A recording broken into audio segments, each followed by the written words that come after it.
بسم الله الرحمن الرحيم الحمد لله رب العالمين والصلاة والسلام على أشرف الخلق سيدنا ونبينا حبيب قلوبنا وطبيب نفوسنا وشفيع ذنوبنا أبو القاسم محمد.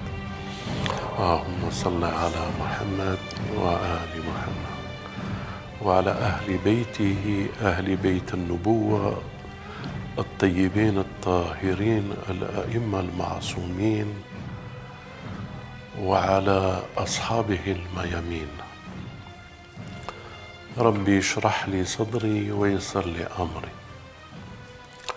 واحلل عقدة من لساني يفقه قولي. بسمك الله وعليك توكلنا.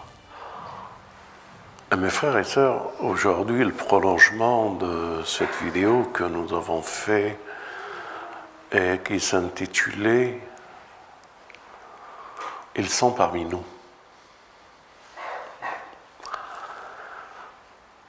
Et cette vidéo a surpris beaucoup de monde à croire qu'ils ont été surpris de comprendre que les entités autres que l'entité homme que nous sommes, qu'il n'existe pas d'autres entités à part la nôtre. Et en disant qu'ils étaient parmi nous,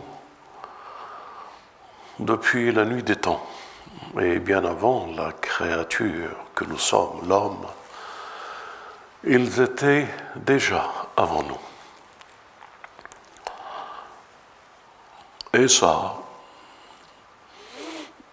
existait, et leur existence était aussi à la découverte de la parole de Dieu.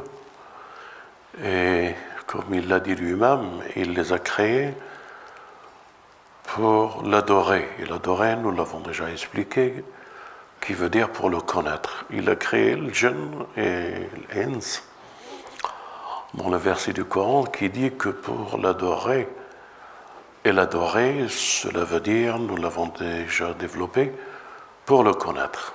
C'est-à-dire que la création a un but, et ce but, c'est la science, c'est la connaissance.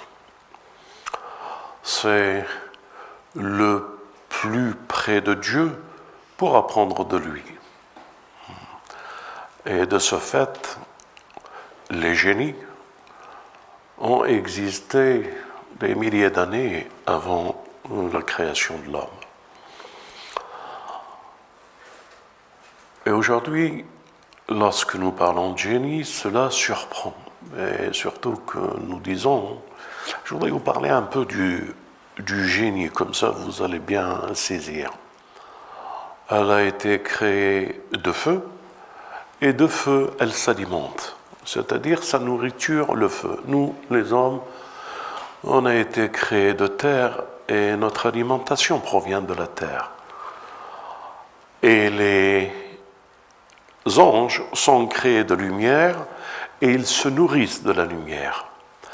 Donc, tous les trois, nos déplacements sont respectifs et à chacun, il a un modèle approprié dans sa nature, dans sa substance de créature, de se mouvoir, de se déplacer. En somme, nous voilà dans une assemblée, et ceci est bien important de le saisir. Nous avons une huppe qui rapporte une nouvelle. Le Coran, il est là pour les gens qui sont doués de sens et d'intelligence. Le Coran, il est là, comme il le dit lui-même, il est pour ceux qui font tadabbur, qui font des recherches profondes. Et c'est seulement à ces recherches et à ceux qui font tadabbur qu'il se révèle à eux, petit à petit. Ils se révèlent jusqu'à ce qu'ils voient net l'image. Alors, ce Hudhud, rapportant une nouvelle, et le voilà en train de dire l'objet de son retard. Et quand il explose à Suleiman, à Salomon alayhi salam, il lui dit une histoire. Et dans cette histoire, il est décrit un peuple et une femme, une reine, qui adorait le soleil et qu'elle avait un trône sublime. Si vous faites un peu de recherche seulement et vous regardez ce verset, vous verrez comment Dieu parle de ce peuple et de cette reine, comment il lui a donné un bien-être et une certaine prospérité. Le verset le dit. À ce récit, Salomon nous plonge dans une réalité. Moi, j'avais dit dans la dernière vidéo que le jeune lui fabriquait des drones, il lui fabriquait un moyen de déplacement.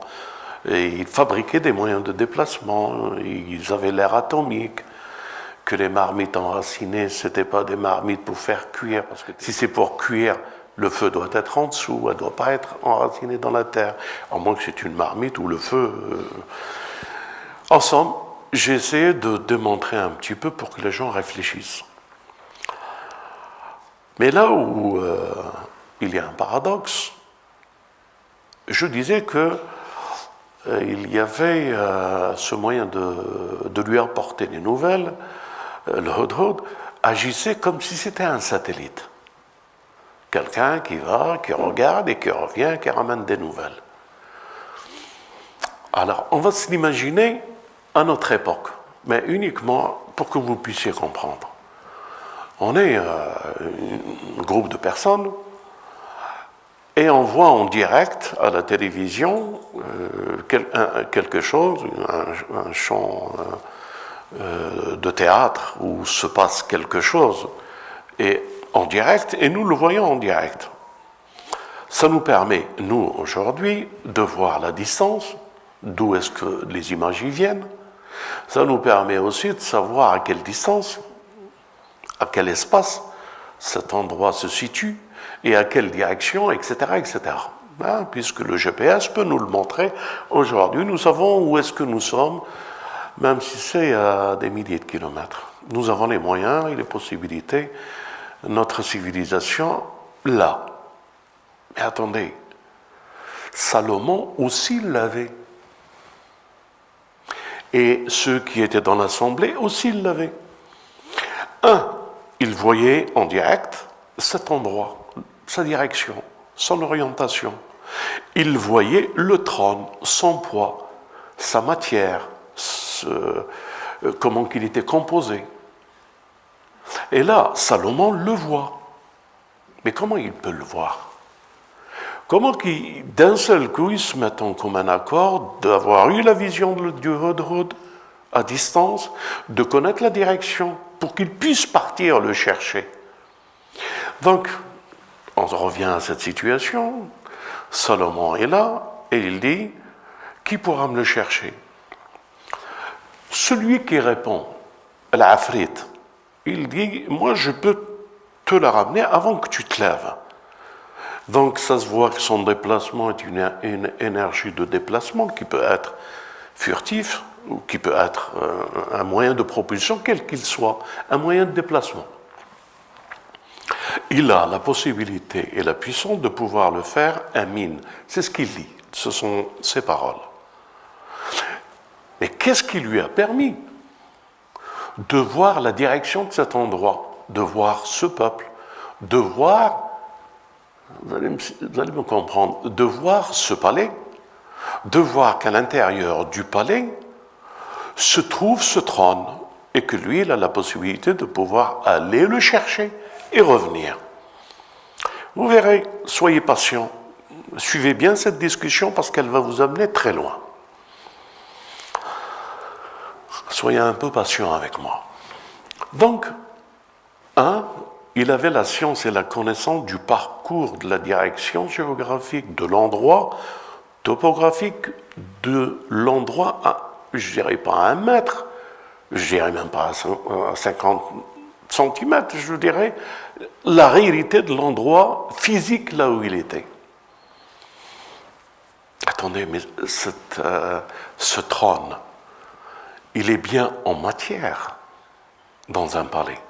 Si c'est un trône, si on le prend comme trône et comme palais, là où elle est, cette reine, Donc, ce trône, ce jeune, ce Afrit Amin, dans la cour de Salomon, avait la possibilité de dématérialiser ce trône et lui donner un temps déterminé pour qu'il puisse le ramener. C'est-à-dire, il le faisait traverser les murs, il faisait traverser l'espace et la matière.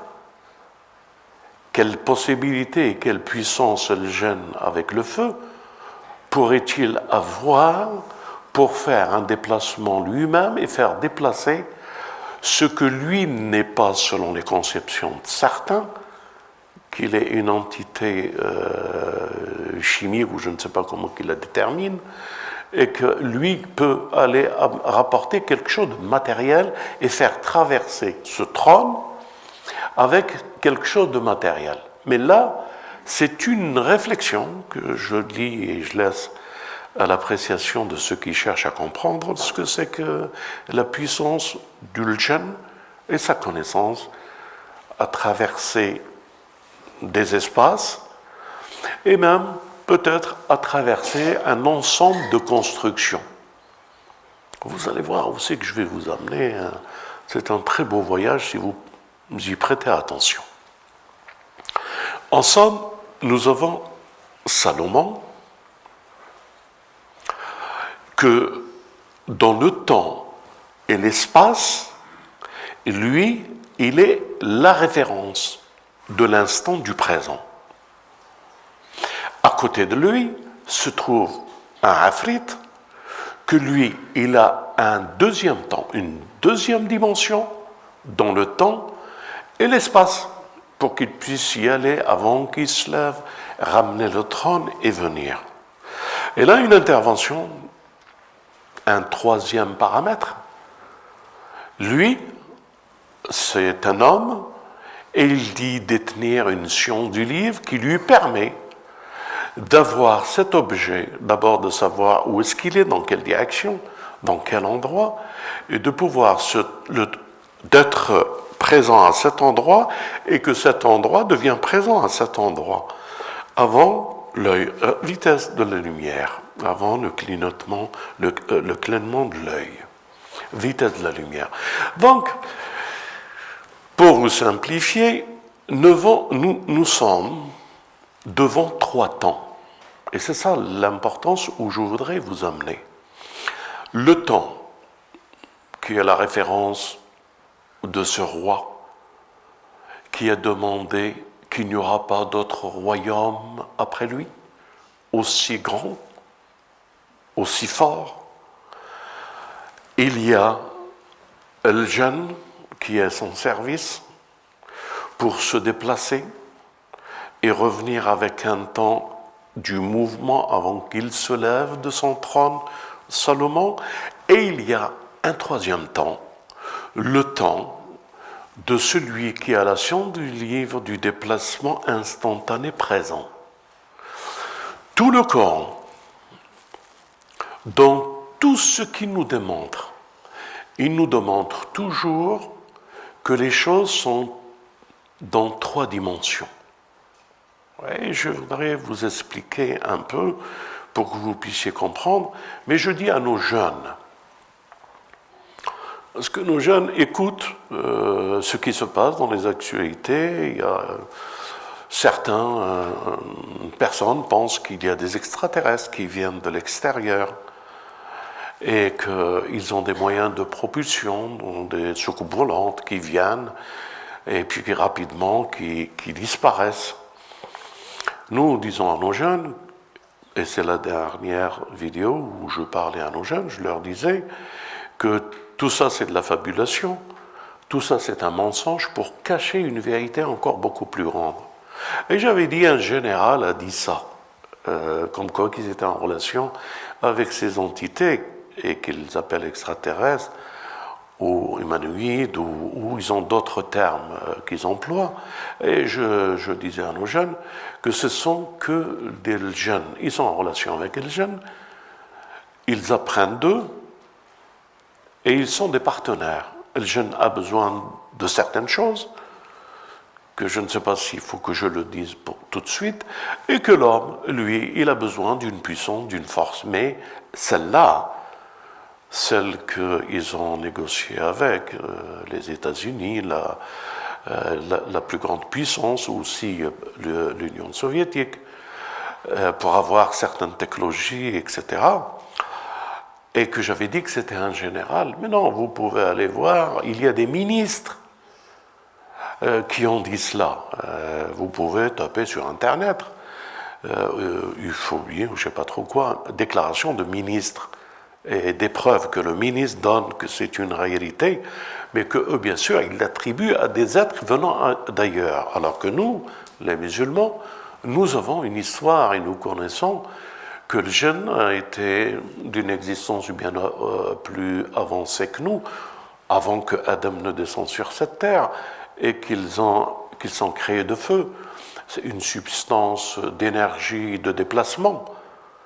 Je vais vous donner un exemple, comme ça vous allez bien comprendre. Nos scientifiques aujourd'hui qui étudient ces extraterrestres, parce que je vais prendre leur langage, alors c'est extra-génie, plutôt c'est jeunes, ils disent qu'il y a quelque chose qu'ils ne comprennent pas.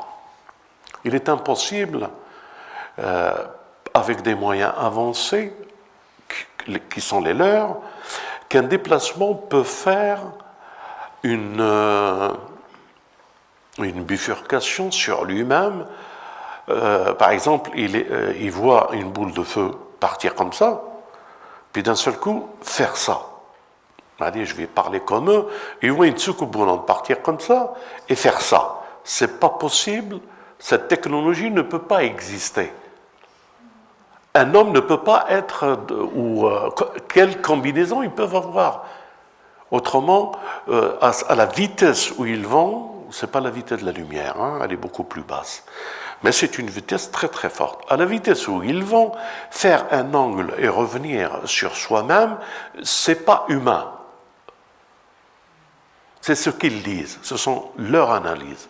Vous savez que nous, le Coran, il nous explique que les jeunes se déplacent dans le ciel et ils sont poursuivis par des bolides. On est d'accord? Vous connaissez tout ça. Vous pouvez vous regarder sur le Coran, vous le verrez. Donc le jeune, et qu'est-ce qu'il a ce jeune pour partir et vouloir aller dans le ciel écouter? Qu'est-ce qu'il peut écouter dans le ciel? Et ça c'est un autre débat que je voudrais vous faire, rien que pour l'écoute. Parce que c'est le même verset, si vous prenez la sourate al-Jinn, quand ils ont entendu un Coran admirable qui appelait à la réussite, etc., etc. Donc, le jeune a une particularité sur l'écoute. Et on développera ça une autre fois. Mais ce que je voudrais vous dire, et que ça va choquer beaucoup, c'est que les moyens de transport de le jeune, lorsqu'il décide quelque chose, de vouloir se déplacer, c'est le moyen de transport qui devient lui. C'est pas lui qui est dans le moyen du transport. C'est complètement le contraire. Ceux qui voient les extraterrestres ou qui étudient cela, ils voient que des gens sont habités dans des soucoupes. Et ils croient qu'il y a à l'intérieur des hommes gris, des hommes, etc., etc. Alors que je leur dis, sagement, ce n'est qu'une évolution vers une découverte encore plus grande que j'ai promis de vous le faire dans quelque temps. Le jeune, lorsqu'il veut se déplacer, c'est le mouvement de son déplacement qu'il devient lui. C'est pour ça que quand il voit dans le ciel un mouvement de cette manière-là et faire ça, il n'y a personne dedans. C'est lui-même qui est le mouvement contraire d'une vitesse qui se retourne sur elle-même. La soucoupe, c'est lui. C'est pas il y a quelqu'un dans la soucoupe. C'est une attitude et une compréhension complètement différentes. Donc le jeûne, le feu, l'énergie, amine, comme le verset le dit, c'est pas monter sur un appareil à moteur pour aller vers quelque chose. C'est lui qui se déplace ainsi. Quand il a envie de se déplacer, il se transforme. C'est une transformation. El Jinn a la capacité de se transformer dans un déplacement et de l'énergie et de la vitesse et propulsion. Ça n'a rien à voir, comme eux essayent de vous mentir, je parle aux jeunes, qu'il y a des soucoupes volantes, il y a des gris-gris là-dedans. Tout ça n'a rien de vrai. Et cette correspondance que les États-Unis ou l'Union soviétique, enfin l'URSS aujourd'hui, qui sont en relation avec, tout ça, vous pouvez regarder sur Internet. Il y a non seulement des ministres, des présidents qui l'ont avoué, qu'ils sont en relation avec des entités et qui leur donnent en échange des moyens d'alliage de métal et de propulsion pour gagner de plus en plus de la vitesse et le déplacement. Ceci dit, j'espère que j'ai été un peu clair, mais je voudrais encore aller un peu plus loin. Parce que j'avais dit qu'il y a 3 temps dans les mouvements. Il y a le temps del Jinn, il y a la référence Salomon, et le jeune qui lui propose d'aller avant qu'il se lève. Il faut bien que vous compreniez qu'il y a différents temps.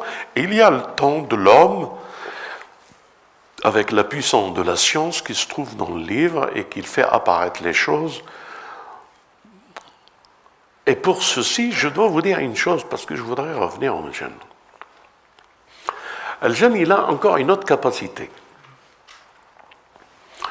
Nous savons qu'il a été créé bien avant l'homme. Il a quelque chose d'assez spécial. Mais le jeune, il a la maîtrise du passé. Mais comme l'homme, nous ne maîtrisons pas le passé. Nous avons subi une histoire. Après, je vais vous parler du temps passé, présent et futur. En ce qui concerne le jeune, allez, je vais parler le jeune et l'ange. Vous avez bien compris que l'ange, lorsqu'on lui a proposé qu'un homme va exister sur cette terre, il a réagi en disant, après avoir vous compris que le but était la science et que l'ange était là pour apprendre de Dieu, et il n'a de science que de ce que Dieu lui apprend, et non pas il l'a créé pour autre chose que la science, et que le jeune maintenant a eu une existence aussi pour entrer dans le domaine de la science, et de cette science il pouvait épuiser toute son énergie pour se rapprocher au ciel et à l'environnement de ce paradis, cette proximité. Donc, El Jinn, l'ange, le temps de l'ange, c'est le temps de la lumière, c'est-à-dire l'espace de la dimension du futur, il le maîtrise avec sa lumière. Pour lui, la lumière, sa création, ce qu'il est, il sait la finalité de la Terre, parce qu'il est plus rapide que les choses physiques. Je ne sais pas si je suis clair. De ce fait, ça lui donne une notoriété et une science et une connaissance du temps mesurable de le jeune et de l'homme. Si ça c'est clair dans votre esprit, l'ange a une capacité beaucoup plus élevée de savoir le devenir posthume de la créature sur terre, mais pas de la créature qui deviendra céleste. Ça, seul Dieu connaît. Et c'est pour ça que Dieu lui dit, je sais ce que tu ne sais pas, je sais ce que vous ne savez pas. Et en ces termes, parce que les anges ont dit, mais pourquoi tu vas créer quelqu'un qui va commettre du désordre, du sang? Comment qu'ils puissent le savoir, les anges? L'homme n'a pas existé sur cette terre. Pourquoi? Ils avaient la certitude, au trône, au degré et à cet espace de lumière, de savoir que l'homme sur la terre commettra du sang parce que la lumière a la possibilité angélique de connaître le devenir de la terre, parce qu'elle est plus haute que la terre. En somme, première entité, elle a un espace et un temps subtil de maîtriser ce qui lui est inférieur, le temps biologique, le temps de la terre. Donc quand Dieu dit « je vais créer », tout de suite, ce temps que Dieu va créer, il le voit. Et cette distance qui sépare la créature de venir sur cette terre, eux, parce qu'ils sont dans un temps subtil, élevé, ils voient à travers la création que l'homme commettra du sang et du désordre. Je ne sais pas si je suis clair, mais retenez bien ça, c'est le Coran qui le dit. Donc, ils le savent dans une dimension, et que cette dimension, elle ne peut être qu'angélique, elle ne peut pas être humaine. Donc, les anges connaissent ce que Dieu leur apprend et leur dit, et quand il leur dit, ils ont la science de posthume homme terrestre.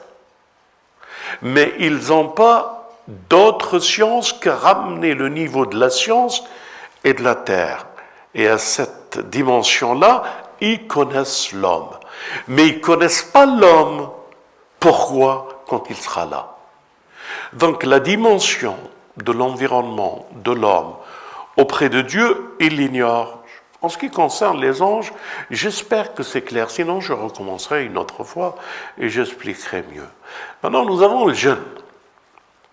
Le djinn a existé, préexisté avant nous. Et de ce fait, de sa préexistence en existence, il a une certaine science. Vous allez vraiment tomber des nues quand je vais vous dire cela. Il connaît parfaitement le passé, mais pas le futur. Sa création, sa créature, lui permet d'avoir la science parfaite du passé. Pourquoi je dis ça? Parce qu'il peut revenir au passé, mais il ne peut pas aller plus loin. Je vais dire ça d'une autre manière. Vous allez comprendre si Dieu le veut. Vous allez me comprendre. Comment qu'il peut traverser les murs? Comment qu'il peut traverser dans son voyage, aller quelque part et ramener ce qu'il doit ramener? Est-ce qu'il peut traverser les murs pour aller prendre l'objet du souhait de cet objet, pour le ramener à Salomon? Ou il peut traverser le temps du passé avant que le mur ne se construise? Nous avons un cube, un trône à l'intérieur. El Jinn peut revenir au passé du mur pour prendre le trône. C'est pas traverser le mur. Qui est le Jinn et pourquoi cette propulsion? Et pourquoi cette phrase amine, puissance, confiante? Parce qu'il ne commet aucun dégât, ni dans l'intérieur d'un château, ni dans son extérieur. Et lui, il prend les choses à son élément premier. Et il traverse les espaces. Tout ce qui a existé dans les espaces, les châteaux, les murs, un cèdre. Maintenant, vous allez comprendre pourquoi il faut construire un cèdre.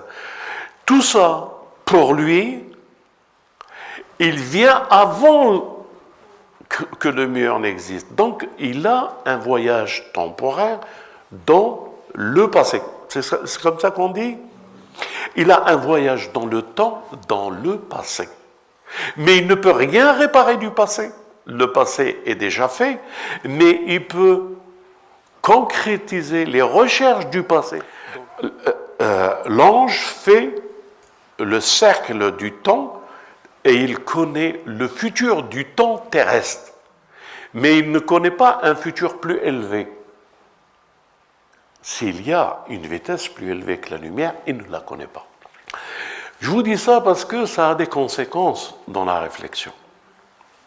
Donc, El Jinn, son moyen, sa puissance motrice, sa force, elle est contrôlable, maîtrisable par lui, pour revenir dans le passé, mais pas aller dans le présent. Le présent, il ne peut que travailler durement dessus, parce qu'il a un passé. mais il n'a aucun avenir. Vous comprenez? C'est pour ça qu'il ne peut pas aller pas plus loin que le présent avant qu'il se lève de... Il peut revenir et ramener la chose. Mais il ne peut pas faire le voyage du livre, qu'un voyage qui est plus rapide que la vitesse de la lumière et que l'objet est là. Donc toute l'histoire du Coran, il se situe dans 3 dimensions, toutes les histoires. Et je voulais vous parler de celle-là pour vous faire un historique de ce que c'est que El Jinn qui était à côté de Salomon, de ce que c'était l'homme qui détenait la science, pour vous dire que le temps est toujours en 3 dimensions dans le Coran.